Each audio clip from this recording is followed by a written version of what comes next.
Hello दोस्तों, नमस्ते। मैं हूँ आपकी सुनीता वर्मा। सबको सादा प्रणाम, नमस्ते, श्री राधे राधे।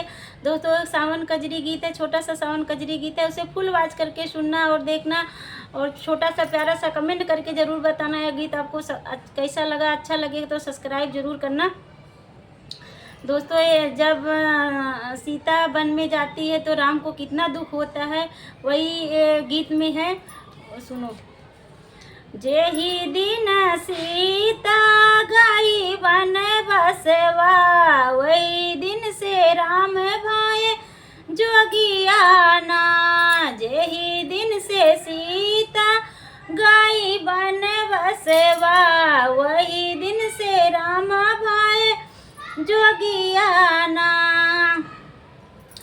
हाय रे विधाता लिखा कौन करमवा, हाय रे विधाता लिखा कौन करमवा।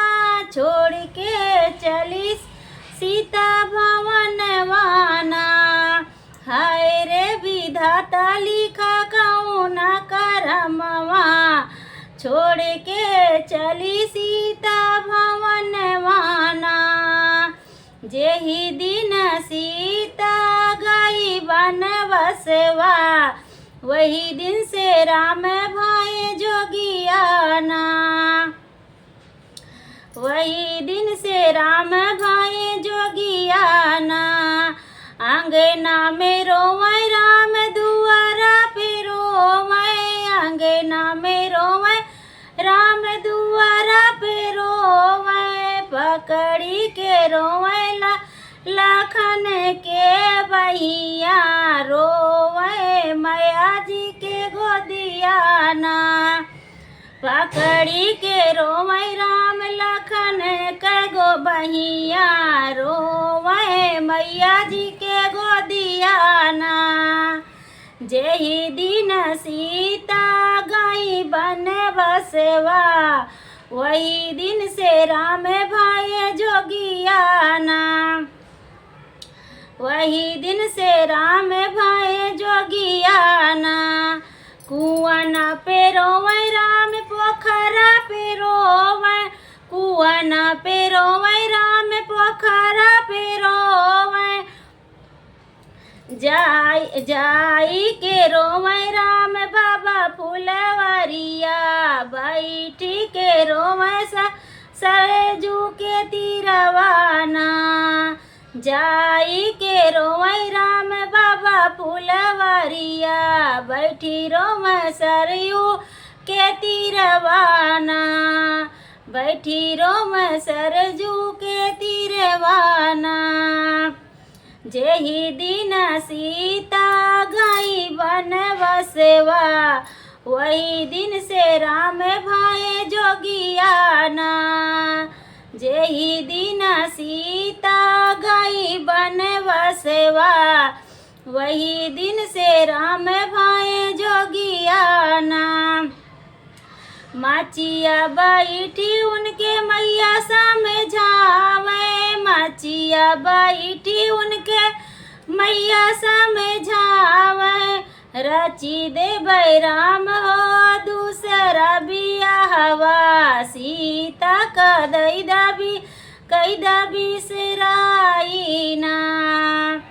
रची देबै राम हो दूसरा बियाहवा, सीता का कैदा बिसराइना।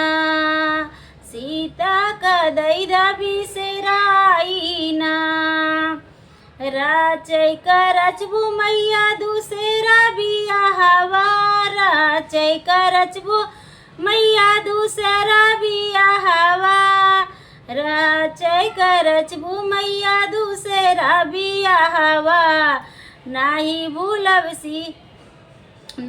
भूलब सीता के मांगी कैसे नूरवा, नाही भूलबै माथे कबे दियाना। नाही भूलबै सीता के माथे के मांगी कैसे दूरवा, नाही भूलबै माथे कबे दियाना। जेहि दिन सीता गई बन बसवा, वही दिन से राम भाए जोगियाना।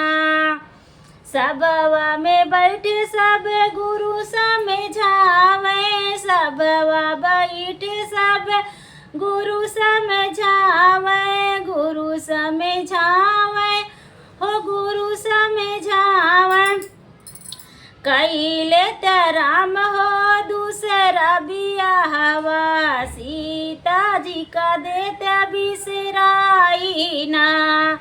कैले राम हो दूसरा बियाहवा, सीता जी का कैदा बिसराई ना।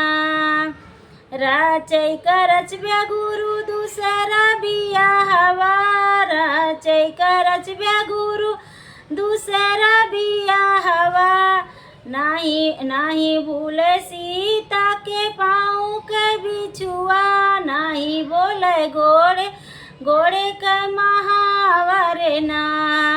नाही भूले सीता के पाँव के बिछुआ, नाही भूले घोड़े के महावर ना। जेहि दिन सीता गई बनवासवा, वही दिन से राम भाए जोगियाना। जेहि दिन से सीता गई बनवासवा, वही दिन से राम भाए जोगियाना। धन्यवाद।